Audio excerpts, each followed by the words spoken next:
ऊसतोड मजूर पुरवितो म्हणून रोख 7 लाख व बँक खात्यामार्फत 7 लाख असे 14 लाख घेऊन मजूर न पुरविता 14 लाखांची फसवणूक केल्याची घटना समोर आली असून याबाबत टेंभुर्णी पोलीस ठाण्यात एका कुटुंबातील चौघांविरोधात गुन्हा दाखल करण्यात आला आहे।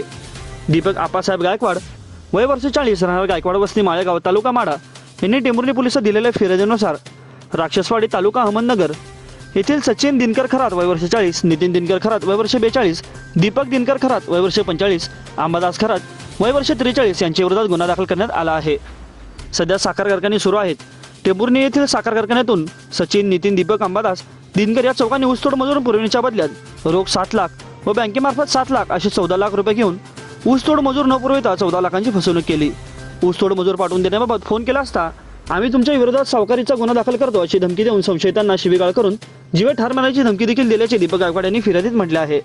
पोलीस संबंधिताचा शोध घेत असून या घटनेची नोंद 15 डिसेंबर 2023 रोजी रात्री उशिरा टेंभुर्णी पोलिसात घडली असून या प्रकरणाचा अधिक तपास पोलीस नाईक शेख करीत आहेत।